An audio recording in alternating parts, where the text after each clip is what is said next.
সুধী দর্শক শ্রোতাবৃন্দ, সবাইকে আমার পক্ষ থেকে সালাম, আন্তরিক শুভেচ্ছা এবং অভিনন্দন। আমি doctor Ranjit Kumar Ghosh, consultant neurologist, কর্মরত আছি নিউরোলজি বিভাগ, বাংলাদেশ মেডিকেল বিশ্ববিদ্যালয়, প্রাক্তন পিজি হাসপাতালে। আজকে আমি আপনাদের সামনে একটা টপিকস নিয়ে কথা বলবো, যেটা আমাদের সমাজের অত্যন্ত কমন একটি সমস্যা। টপিকসটা হলো হেডেক, অর্থাৎ মাথা ব্যথা। মাথা ব্যথা এমন একটি সমস্যা, এটা আমাদের সমাজে খুব কম লোক পাওয়া যাবে জীবনে কখনো না কখনো তিনি মাথা ব্যথায় ভোগেননি। কথায় বলে, যার মাথা থাকবে তার ব্যথা থাকবে। আসলে আলোচনার শুরুতেই আমি বলতে চাই, মাথা ব্যথা বলতে আমরা কি বুঝি? শরীরের কোন অংশটুকুতে ব্যথা হইলে সেটাকে আমরা মাথা ব্যথা বলবো? ইংরেজিতে বলে any form of pain or discomfort in the head, including upper part of the face and upper part of the neck. এই কথাটার অর্থ কি? এই কথাটার অর্থ হচ্ছে মাথায় এবং মুখের উপরের অংশ এবং ঘাড়ের উপরের অংশে যে কোনো ধরনের ব্যথা অথবা অস্বস্তি যদি আমরা অনুভব করি, সেটাকেই বলে মাথা ব্যথা। আর মাথা বলতে আমরা সবাই বুঝি, কিন্তু মুখের উপরের অংশ আসলে কতটুকু? আমরা যদি চোখের এই কর্নার থেকে কানের ছিদ্র পর্যন্ত যদি আমরা একটা লাইন টানি উভয় পাশে, তার উপরের মুখের যে অংশটা, এটাই মুখের উপরের অংশ, এবং ঘাড়ের পিছন দিকে চুল দ্বারা আবৃত যে অংশটা থাকে, সেটাই ঘাড়ের উপরের অংশ।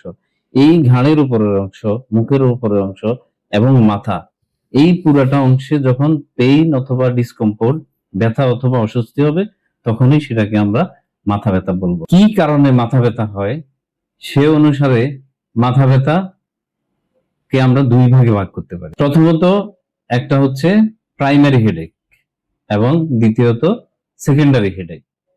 প্রাইমারি হেডেকটা কি? প্রাইমারি হেডেক হচ্ছে মাথার নিজস্ব কারণে যদি কোনো ব্যথা হয় এবং সেখানে কোনো বাহিরের কোনো কারণ যদি জড়িত না থাকে, সেটাকে আমরা বলি প্রাইমারি হেডেক। যেমন migraine, tension type headache, cluster headache, এরকম আরো অনেক মাথা ব্যথা আছে।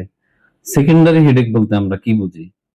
আমরা দেখি আমাদের মাথার আশেপাশে অনেকগুলা আরো অঙ্গ আছে, যেমন চোখ, নাক, কান, দাঁত, প্যারানেজাল সাইনাস। এগুলাতে যদি কোনো সমস্যা হয়, তার কারণে যদি ব্যথা হয়, সে ব্যথাটা অনেক সময় মাথায় ছড়াই পড়তে পারে। এছাড়া অনেক সময় মাথায় ইনফেকশন হয়, যেমন মেনিনজাইটিস, মাথায় রক্তক্ষরণ হয়, হেমোরেজিক স্ট্রোক, মাথায় অনেক সময় টিউমার হয়, ব্রেইন টিউমার, সেগুলোর কারণে মাথা ব্যথা হইতে পারে। সেগুলোও সেকেন্ডারি হেডেক। তো যেই কারণেই মাথা ব্যথা হোক, প্রাইমারি হোক আর সেকেন্ডারি হোক, সেটা অবশ্যই আমাদেরকে একজনের নিউরোলজিস্টের শরণাপন্ন হইতে হবে। এখন আপনি মাথা ব্যথা হইলে অবশ্যই ডাক্তারের কাছে যাবেন, কিন্তু এমন কিছু কন্ডিশন আছে যখন আপনি মাথা ব্যথা অনুভব করার সাথে সাথেই ডাক্তারের কাছে যাওয়া উচিত। সেই কন্ডিশন গুলা কি?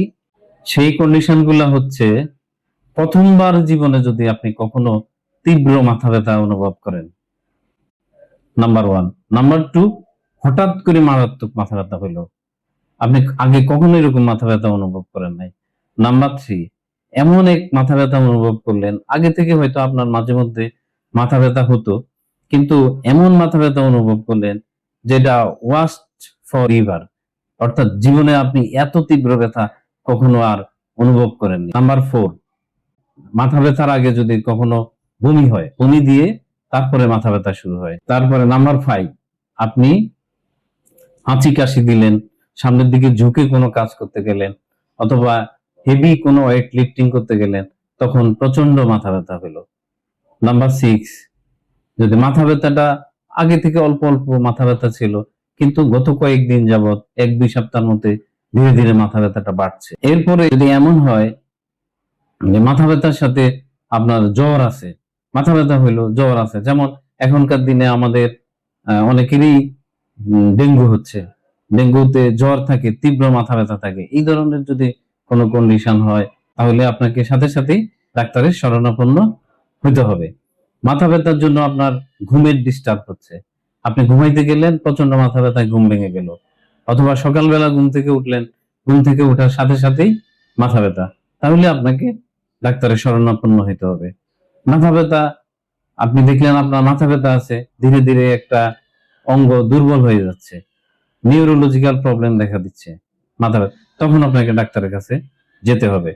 মাথা ব্যথার সাথে আপনার যদি অন্য কোন সিস্টেমিক উপসর্গ থাকে, যেমন কাশি থাকে, আপনার ওজন কমে যাচ্ছে ধীরে ধীরে, এখানে আরেকটি গুরুত্বপূর্ণ বিষয়, সেটা হচ্ছে যদি মাথা ব্যথাটা একটু বেশি বয়সে নতুন করে শুরু হয়, অর্থাৎ headache after the age of 55 years, 55 বছরের পরে যদি কোনো ব্যক্তির নতুন করে মাথা ব্যথা শুরু হয়, তা আমরা অবশ্যই সেটা আমরা অল্প বয়সের কোনো লোকের চেয়ে ওনার মাথা ব্যথাটাকে গুরুত্ব দিয়ে দেখব।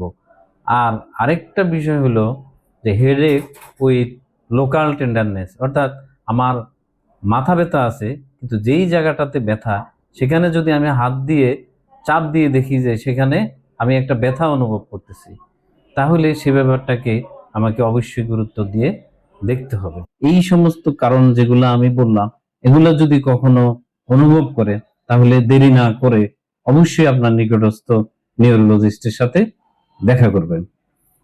নিউরোলজিস্টের কাছে যাওয়ার পরেই নিউরোলজিস্ট অ্যাকচুয়ালি কি করবেন, নিউরোলজিস্ট আপনার থেকে প্রথমে হিস্ট্রিটা জানতে চাইবেন, রোগীর ইতিহাস সম্পর্কে জানতে চাইবেন।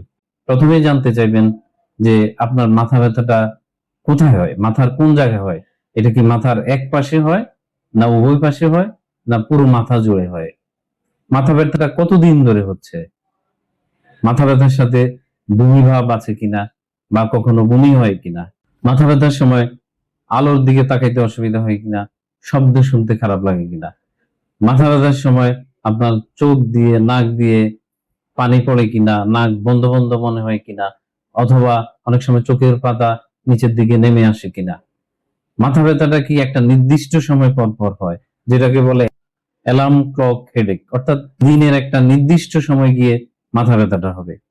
এবং কিছু কিছু ক্ষেত্রে মহিলাদের ক্ষেত্রে পিরিয়ডের সময় মাথা ব্যথাটা হয় কিনা, এটাকে বলে মেনস্ট্রুয়াল মাইগ্রেন। কখনোই মাথা ব্যথা থাকে না, যখনই পিরিয়ডটা শুরু হলো তখনই মাথা ব্যথা হলো। এই ধরনের আরো অনেক ইতিহাস, আপনি নির্দিষ্ট ধরনের কোনো ওষুধ খান কিনা, হ্যাঁ, সকালবেলা ঘুম থেকে উঠলে মাথা ব্যথা থাকে কিনা, এইভাবে উনি ডিটেলস হিস্ট্রি নেওয়ার চেষ্টা করবেন। এরপরে কিছু পরীক্ষা নিরীক্ষা করবেন, নিউরোলজিক্যাল পরীক্ষা নিরীক্ষা করবেন। তারপরে অনেক সময় আমরা ফান্ডোস্কোপি, অর্থাৎ চোখটা এক্সামিন করে দেখি যে চোখের ভিতরে কোনো সমস্যা আছে কিনা। এইগুলা দেখার পরে তারপরে দরকার হলে আমরা মাঝে মধ্যে কিছু পরীক্ষা নিরীক্ষা করি, কিছু রুটিন পরীক্ষা নিরীক্ষা করি। এবং এই ক্ষেত্রে সবচেয়ে ইম্পর্টেন্ট হলো যে দুইটা গুরুত্বপূর্ণ স্পেশাল পরীক্ষা অনেক সময় প্রয়োজন হয়। একটা হচ্ছে CT scan of the brain, আর একটা হচ্ছে এমআরআই। এটা অনেক সময় ফাইনালি করা লাগতে পারে।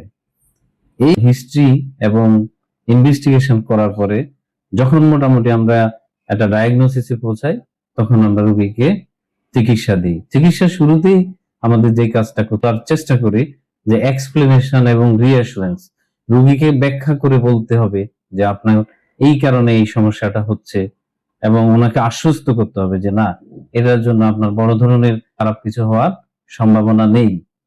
তারপরে রোগীকে কিছু সিমটোমেটিক ট্রিটমেন্ট দিতে হবে। সিমটোমেটিক ট্রিটমেন্টের মধ্যে, অর্থাৎ ব্যথা আছে, প্রথমে কথা হচ্ছে যে ব্যথাটা কমাইতে হবে। এই ব্যথা কমাইতে গিয়ে আমরা অনেক সময় গ্রামে গঞ্জে বা বিভিন্ন জায়গায় নিজেদের থেকে কিছু ওষুধ খাই ব্যথা কমানোর জন্য। এগুলা স্পেশালি খুব বেশি খাওয়া উচিত না। এই ওষুধগুলা অনেক সময় আমাদের কিডনি, লিভার এবং শরীরের বিভিন্ন অঙ্গের ক্ষতি সাধন করতে পারে। এখানে একটা কথা মনে রাখবেন, বেশিরভাগ মাথা ব্যথারই অনেক সময় খারাপ কোনো কারণ থাকে না। তো যাই হোক, আমরা আশা করি যে প্রত্যেকটা মানুষই সুস্থ থাকবে, ভালো থাকবে। এরপরও যদি আপনার এবং আপনার পরিবারে কখনো কারো এই ধরনের মাথা ব্যথা অনুভব করেন, তাইলে অবশ্যই দেরি না করে আপনার নিকটস্থ একজন নিউরোলজিস্টের সাথে দেখা করবেন এবং অবশ্যই বিশেষজ্ঞ চিকিৎসকের পরামর্শ মতো চিকিৎসা নেবেন। পরিশেষে সবাইকে আবারও আন্তরিক শুভেচ্ছা এবং অভিনন্দন জানিয়ে আজকের মতো এখানেই শেষ করছি। সবাইকে ধন্যবাদ।